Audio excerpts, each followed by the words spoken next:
திருமணம் செய்து வெறும் 3 மாதங்களே ஆன ஒரு இளம் குடும்ப பெண் ஒருவர் உயிரிழந்திருக்கக்கூடிய ஒரு சம்பவம் தற்பொழுது அதிர்ச்சியை ஏற்படுத்தி இருக்கின்றது.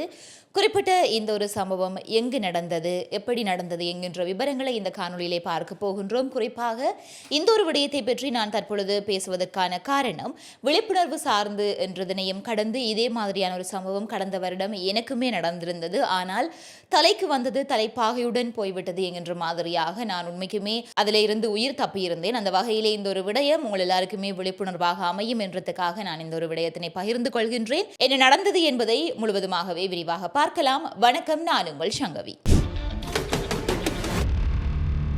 வீடியோ பார்த்துக்கொண்டிருக்கிற நீங்கள் யாராவது என்னுடைய சேனலை சப்ஸ்கிரைப் பண்ணாமல் பார்த்துக்கொண்டிருந்தீங்கன்னா சப்ஸ்கிரைப் பண்ணிட்டு பாருங்க. அப்படியே பக்கத்தில் இருக்கிற பெல் பட்டனையும் கிளிக் செய்து வைத்துக் கொள்ளுங்கள். அப்போ தான் நான் போடுற வீடியோஸ் எல்லாமே உங்களுக்கு நோட்டிஃபிகேஷன்ஸாக வரும். குறிப்பிட்ட இந்த ஒரு விடயம் தொடர்பாக தெரிய வர்றது என்ன அப்படின்னு சொன்னால், இந்த இளம்பெண் உயிரிழந்த சம்பவம் நடந்திருக்கக்கூடிய இடம் திருகோணமலை நிலாவளி பகுதியிலே அப்படின்னு சொல்லப்படுகின்றது. இந்த நிலாவளி பகுதியில் இக்பால் நகரை சேர்ந்த 31 வயது இருக்கக்கூடிய ஒரு இளம்பெண் தான் உயிரிழந்திருக்கின்றார். இந்த பெண் பார்த்தீங்கன்னு சொன்னால் கடந்த மே மாதம் 20ஆம் தேதி, அதாவது 2026ஆம் ஆண்டு மே மாதம் 20ஆம் தேதி அவர் திருமணம் செய்து கொண்டிருக்கின்றார். இன்றைக்கு திகதியை பார்ப்பீர்களாக இருந்தால் இன்றைக்கு 2026 ஆகஸ்ட் மாதம் 19ஆம் தேதியாக இருக்கின்றது. இந்த நிலைமையில் கடந்த 6ஆம் தேதி அன்று, அதாவது ஆகஸ்ட் மாதம் 6ஆம் தேதி அன்று வீட்டு வளாகத்துக்குள்ளே அவர் குப்பைகளை எரியூட்டும் பொழுதுதான் இந்த ஒரு விபத்து நேர்ந்திருக்கின்றது. இந்த குப்பைகளை அவர் எரியூட்டுவதற்காக அங்கே அவர் மண்ணெண்ணெயை தேடி இருக்கின்றார். ஆனால் அந்த மண்ணெண்ணெய் கிடைக்காத பட்சத்தில் அவர் என்ன செய்திருக்கின்றார் அப்படின்னு சொன்னால், பெயிண்ட் தின்னர், உங்கள் எல்லாருக்குமே தெரிந்திருக்கும், கூடுதலாக இந்த பெயிண்டிங் வேலைகளுக்காக இவற்றை பயன்படுத்துவது அதிகம். ஆகவே அப்படிப்பட்ட அந்த பெயிண்ட் தின்னரை பயன்படுத்தி அவர் அந்த குப்பைகளை கொளுத்தி இருக்கின்றார், அவற்றை எரியூட்டி இருக்கின்றார். இதன் பொழுதுதான் அதிலிருந்து பரவிய தீ அவருடைய ஆடைகளில் பிடித்து அதன் பின்னராக ஒரு பலத்த தீக்காயங்களுக்கு அவர் உள்ளாகி இருக்கின்றார். பின்னர் அவரை மீட்டு திருகோணமலை பொது வைத்தியசாலையில் அனுமதித்திருக்கின்றார்கள். பின்னராக மேலதிக சிகிச்சைகள் வேண்டும் அப்படி என்று சொல்லி அவரை மட்டக்களப்பு போதனா வைத்தியசாலையிலேயுமே அனுமதித்திருக்கின்றார்கள். இப்படி இருந்த நிலைமையில தான் அவருக்கு சிகிச்சை பலனளிக்காமல் கடந்த 14ஆம் தேதி அன்று, ஆகஸ்ட் மாதம் 14ஆம் தேதி அன்று அவர் உயிரிழந்திருக்கின்றார். இந்த ஒரு சம்பவம் தற்பொழுது உண்மைக்குமே பெரிய ஒரு அதிர்ச்சியை ஏற்படுத்தி இருக்கின்றது. காரணம், தற்பொழுது பார்க்க போனால் வெறும் 3 மாதங்களே ஆன நிலைமையில், திருமணம் செய்து 3 மாதங்களே ஆன நிலைமையில் பல கனவுகளுடன் தங்களுடைய வாழ்க்கையை ஆரம்பித்து வெறும் 3 மாதங்களுக்குள்ள எல்லாமே சுக்குநூறாக உடைந்திருக்கக்கூடியதாக இருக்கின்றது. இந்த வகையில் உண்மைக்குமே இந்த பெயிண்ட் திணறை பொறுத்த வரைக்கும் ஒரு இலகுவாக அது தீப்பற்றக்கூடிய ஒரு திரவம்.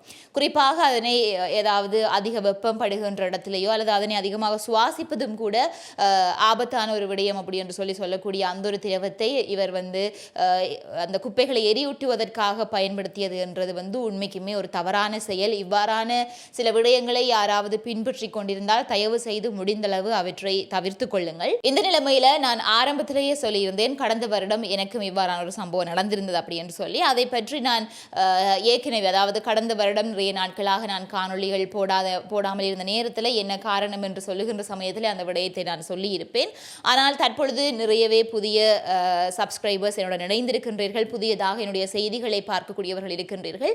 ஆகவே அவர்களுக்காகவும் ஒரு விழிப்புணர்வுக்காகவும் இந்த விடயத்தை நான் மீண்டுமாக பகிர்ந்து கொள்கின்றேன். கடந்த வருடம் 2025ஆம் ஆண்டு மார்ச் மாதம் அளவிலே என்னுடைய வீட்டிலே நானுமே அனைத்து குப்பைகளையுமே வளமையாக எரிக்கக்கூடிய ஒரு இடம்தான். அந்த இடத்திலே அந்த குப்பைகளை எரியூட்டுகின்ற சமயத்திலே நான் என்ன செய்தேன் அப்படின்னு சொன்னால், அன்றைக்கு வீட்டிலே யாருமே இருந்திருக்கவில்லை. அன்று அந்த சமயம் காலை ஒரு 10 மணி அந்த அளவிலான் இருக்கும்.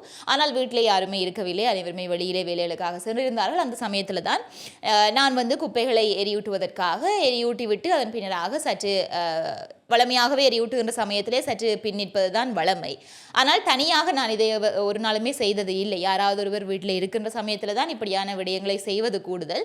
ஆனாலுமே அன்றைக்கு ஏதோ ஒரு அவசரமான வேலைகள் இருந்த காரணத்தினால நான் தனியாக நின்ற பொழுதும் கூட நான் சென்று அந்த எரியூட்டி விட்டு சற்று பின்னுக்கு தான் நின்றிருந்தேன். ஆனால் திடீரென மீண்டுமாக நான் என்ன யோசித்தேன் அப்படின்னு சொன்னால், அந்த எரிந்திருந்து குப்பைகள் எல்லாமே சிதறி அங்கங்கு இருந்தது. ஆகவே அவற்றை அனைத்தையுமே கூட்டி ஒரு இடத்திலேயே எரியூட்டலாம் அப்படி என்று சொல்லி எண்ணி நான் நான் எரிந்து கொண்டிருந்த குப்பை, அதாவது குப்பை எரிந்து கொண்டிருக்கக்கூடிய அந்த சமயத்திலேயே அருகிலே சென்று அவற்றை நான் கூட்டி ஒன்றாக்குவதற்கு முயற்சி செய்த சந்தர்ப்பத்தில் தான் அதற்குள்ளே ஏதோ ஒரு பொருள், அது என்ன பொருள் என்றதை நான் இதுவரைக்குமே என்னால் அறிய முடியாமல் போய்விட்டது. ஆனால் அதன் பின்னராக நிறையவே என்னுடைய முடிவடைந்த பெர்ஃப்யூம் போத்தல்கள், அப்படியான ஒரு சில திரவ போத்தல்கள் வந்து அதுக்குள்ளே இருந்தது.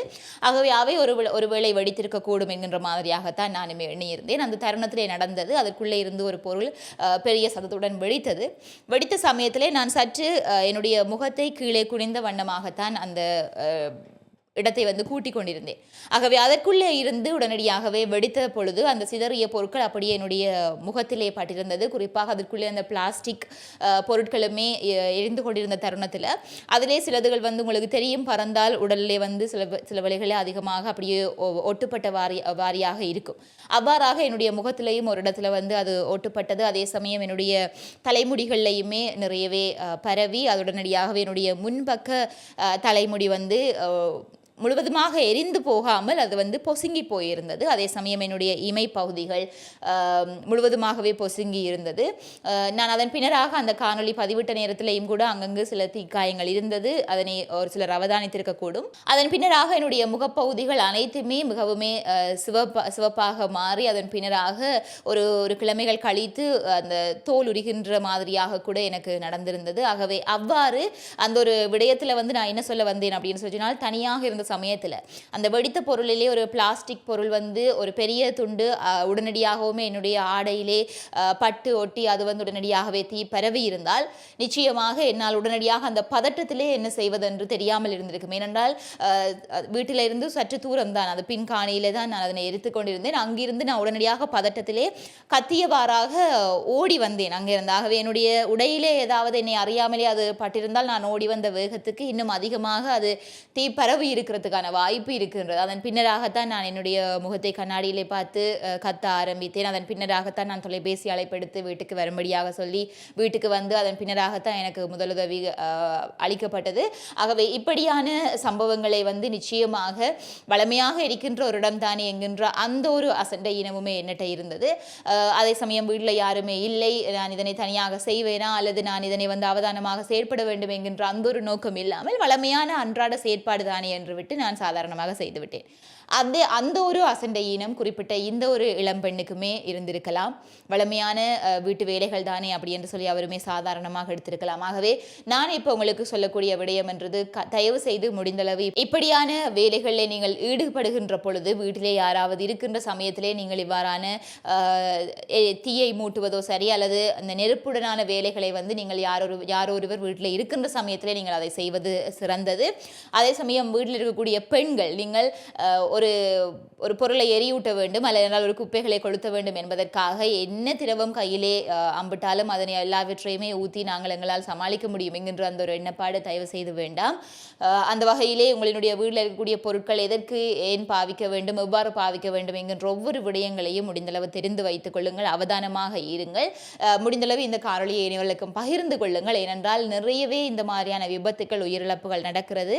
அன்றாட செயற்பாடு தானே அப்படி என்று சொல்லிவிட்டு அவற்றை சாதாரணமாக ஒரு அவதானமின்மையுடன் எடுத்துக்கொண்டு செயற்படுவதனால தான் இவ்வாறான உயிரிழப்புகளுமே நிறையவே பதிவாகின்றது. ஆகவே முடிந்தளவு நீங்கள் இனியவர்களுக்குமே பகிர்ந்து கொள்ளுங்கள். இந்த காணொலி உங்களுக்கு பயனுள்ளதாக அமைந்திருப்பின் லைக் பண்ணுங்க. இது தொடர்பான உங்களுடைய கருத்துக்கள் எதுவாக இருப்பினும் கருத்து பரவலை பகிர்ந்து கொள்ளுங்கள்.